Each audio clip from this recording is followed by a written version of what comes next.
Shalom anak ibu, kelas 12 yang ibu kasihi, kembali bertemu dalam pembelajaran agama Kristen hari ini. Sebelum memulai pelajaran, mari kita bersatu dalam doa.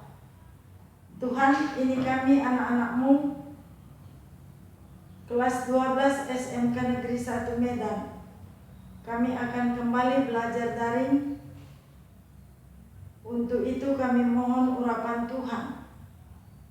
Sebab pembelajaran hari ini kami ada di berbagai tempat. Kami mohon kuasa-Mu dalam kejauhan kami ya Tuhan. Satukan kami tetap dalam iman dan pengharapan kepadamu. Satukan kami dalam kasih-Mu, sehingga anak-anak kami tetap boleh semangat melakukan tugas mereka, walaupun tidak dilihat secara mata jasmani langsung oleh kami guru-gurunya.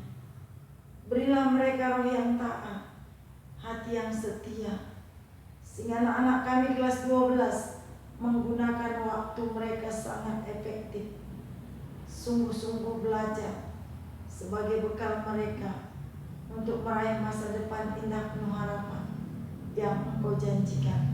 Urapi hamba-Mu menyampaikan penjelasan materi ini dengan penuh hikmat dan hati yang bijaksana, sehingga penjelasan ini sungguh membuka wawasan dan menambah pemahaman mereka. Urapi hamba-Mu dalam urapan khusus-Mu. Kami serahkan jam pembelajaran ini dalam tangan kuasa-Mu, dalam nama Tuhan Yesus Kristus. Haleluya. Amin. Anak-anakku yang kukasihi kelas 12 yang masuk di kelas saya, hari ini saya menjelaskan bab 8 dengan judul keadilan sebagai wujud orang beriman. Keadilan sebagai wujud orang beriman. Artinya apa ya? Setiap orang pasti merindukan keadilan. Dan setiap orang pernah merasa tidak diperlakukan secara adil. Kadang-kadang orang tuamu pun kamu rasa gak adil, gurumu pun gak adil, teman-temanmu gak adil. Ya, saya pun begitu juga.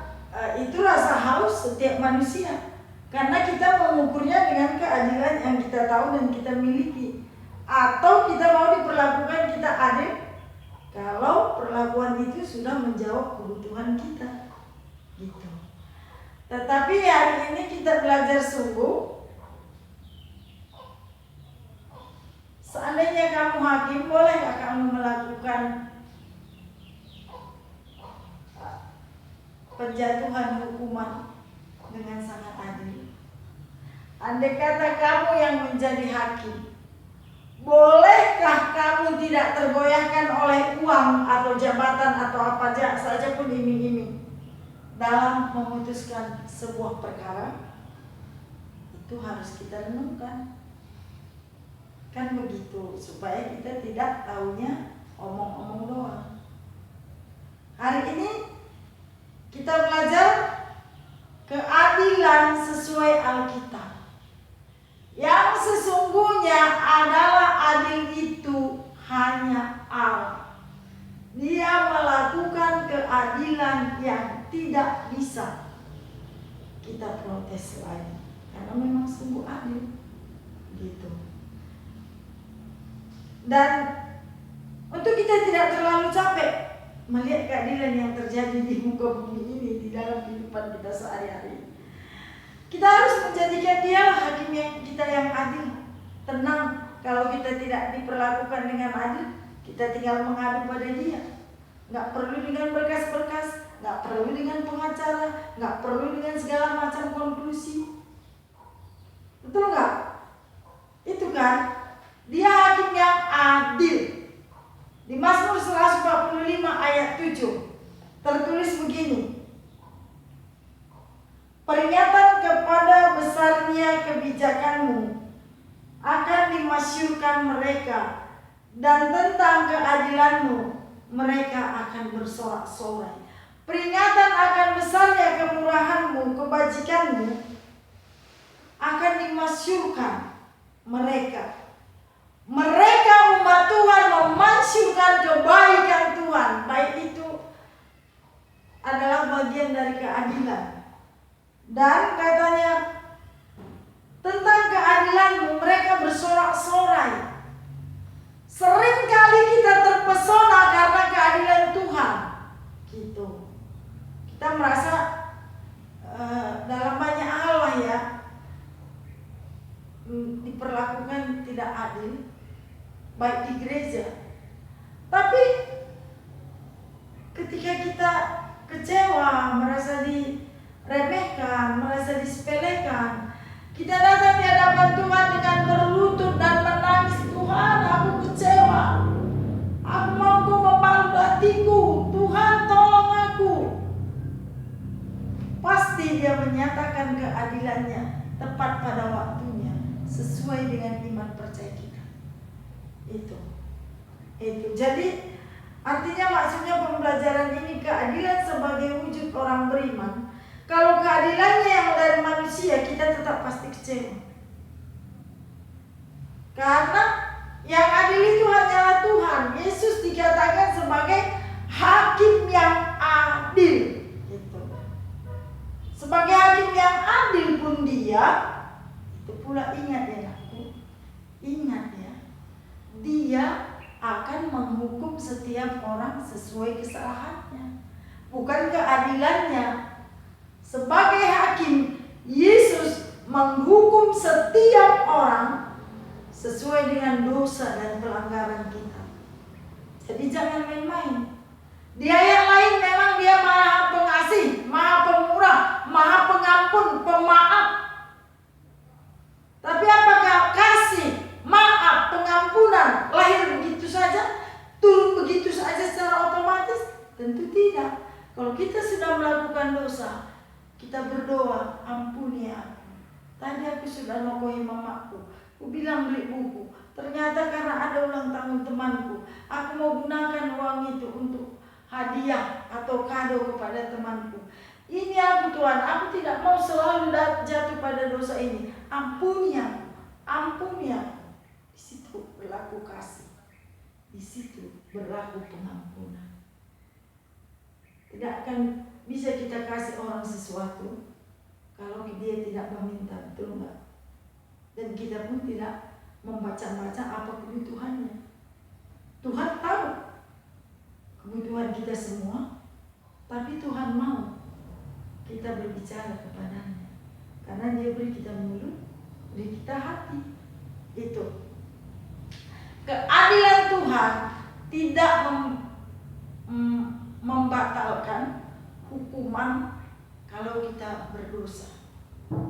Jadi setiap remaja Kristen, setiap pelajar seperti Anda, berjuanglah hidup dalam kebenaran, hidup dalam ketaatan akan Tuhan, maka keadilan Tuhan akan engkau nikmati, kebesaran Tuhan, dan sampai akhirnya kamu bisa masyurkan, ingat-ingat akan kebajikannya yang engkau sudah terima, dan kau bisa bersorak-sorai karena keadilannya yang sangat hebat. Itu artinya saya mau katakan, pengadilan di dunia ini ada timbangannya. Seperti lambangnya timbangan. Artinya kan kalau timbangan itu pas, tidak oleng ke kanan, tidak oleng ke kiri. Kalau kita menimbang ketika dia sudah tenang, iya kan? Nah, begitulah pengadilan melakukan keadilan. Itu tuntutannya. Nah, kalau di dunia. Tetapi Tuhan melakukannya lebih daripada itu, karena Dia sangat mampu menilik setiap orang sampai kedalaman hatinya. Orang adil kalau dia boleh bijaksana. Pengadilan yang benar tidak bisa dikerjakan oleh akal pikiran manusia. Contoh Alkitabnya adalah Salomo. Kan kita semua tahu cerita Salomo. Salomo ada dua mama-mama mengadu kepada dia. anakku, bayiku dicurinya katanya. Ceritanya kan begini, ibu ulangi sekilas ya. Pasti guru sekolah minggumu atau di mana-mana di gereja, di PA kamu sudah pernah dengar cerita itu. Ada 2 orang mama tinggal dalam satu rumah, mereka sama-sama punya bayi. Yang satu kenyenyakan tidur, tertindihnya bayinya meninggal. Dan saat malam hari dia mau menyusui bayinya, dia melihat bayinya sudah meninggal. Mama yang satu lagi sedang tidur nyenyak dan bayinya hidup karena tidak tertindih. Lalu dia menukarkan bayinya yang mati itu, diambilnya bayi yang hidup tadi menjadi anaknya. Ketika si mama yang satu bangun, dia melihat bayinya sudah mati dan dilihatnya yang hidup itu bayinya. Dan dia mengadu kepada Salomo sebagai pemimpin pada waktu itu. Dia bilang, dia mencuri bayiku. Tetapi mama-mama yang mencuri bayi tadi berkata, bunuh saja bayi ini. Karena dibilangnya bayinya, padahal bayiku, bunuh saja biar adil. Karena tinggal ada satu bayi. Gitu. Salomo berkata begini, untuk menimbang perkara mereka, mana yang benar. Mama-mama ini, mana yang berbohong. Dia minta hikmat Tuhan. Dia berdoa, lalu dia dapat hikmat. Dia melakukan satu kebijaksanaan dengan berkata, supaya adil, kita belah 2 bayi ini, terseparuh pilihan, karena bayi tinggal 1 gitu. Lalu yang betul-betul mencuri dibilangnya ya, tetapi yang betul-betul memiliki bayi yang hidup itu tidak. Jangan, nanti mati bayi itu, biarlah untuk dia. Aku nggak usah punya bayi. Aku nggak mau anakku itu dibelah 2 dan mati. Nah, dari pernyataan kedua mama-mama ini, Salomo bisa menilai bahwa yang memiliki bayi itu adalah ibu yang tidak setuju bayi itu dibelah 2. Jadi orang Kristen dalam kehidupannya sehari-hari harus mewujudkan kebenaran dan keadilan. Kalau kamu sudah benar, kamu akan hidup dalam keadilan. Jadi jangan egois di rumah dimanapun. Karena orang egois pasti mau menang sendiri. Dan itu sikap yang tidak benar. Sikap yang tidak benar pasti tidak adil. Belajarlah untuk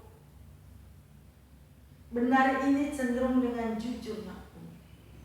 Kalau kamu sudah hidup jujur, kamu akan tenang membuat satu keputusan. Karena pikiranmu kudus, pikiran kudus, disitulah turun nikmat Tuhan, disitulah turun hati bijaksana. Karena jangan menuntut kita diperlakukan adil kalau kita sendiri tidak adil. Karena hidup orang Kristen ini tabur tuai. Apa yang kamu tabur itu yang kamu tuai. Ya begitulah kira-kira penjelasannya. Kalau belum puas, boleh tanyakan saya lewat pertanyaan tulisan di WA, atau juga boleh pertanyaan audio. Memang agak sukar menjelaskan keadilan sebagai wujud hidup orang Kristen. Artinya, kalau saya sudah melakukan apa yang saya tahu benar sesuai dengan ajaran Tuhanku, aku sudah tenang. Walaupun ada orang yang merasa tidak nyaman. Ya itulah barometernya. Ketika kita tidak bersalah lagi, kita tidak merasa bersalah di hadapan Tuhan. Karena kita sudah doakan dan hidup setia di hadapannya. Itulah kebenaran, itulah keadilan. Itu dia. Kalau kita hidup benar, pasti aplikasinya dalam menentukan setiap keputusan itu nggak pun adil seperti Allah mendekati keadilan. Artinya tidak berani melakukannya, memutuskannya dengan curang, tidak berpihak pada diri sendiri, tidak berpihak kepada kepentingan kita, tetapi selalu mengambil keputusan dengan jalan tengah, berdasarkan kepentingan orang banyak dan menyenangkan hati Tuhan. Itu ya, saya harap Anda mengerti. Saya sudah suruh Anda menjawab seluruh pertanyaan bab 8. Ini penjelasan hari ini, kiranya ini bermanfaat. Terima kasih. Kalau tidak keberatan video ini, boleh kamu like dan subscribe, terserah kamu. Dan harapan saya, tetap jaga kesehatan aku. Pastikan dirimu aman di rumah, tidak terlalu banyak keluar. Bersama kita melawan COVID-19. Kita berdoa. Terima kasih Tuhan buat pelajaran hari ini. Engkaulah yang berkenan mengembangkannya dalam hati dan pikiran setiap anak didikku di kelas 12 SMK Negeri 1. Tolonglah mereka untuk hidup benar berkenan di hadapan Tuhan. Saat mereka di rumah, mereka boleh menyejukkan hati seisi rumah mereka. Saat mereka di rumah, mereka belajar sungguh-sungguh menggunakan waktu dengan sangat efektif, menggunakan suara dengan menakjubkan hati seisi rumah mereka. Selama di rumah, tolonglah mereka dengar-dengaran dan taat pada orang tua. Berkati seluruh orang tua mereka, seisi rumah mereka.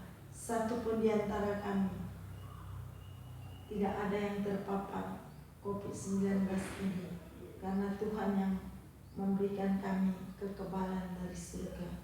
Terpuji nama-Mu untuk setiap penyertaan-Mu dalam setiap langkah hidup kami.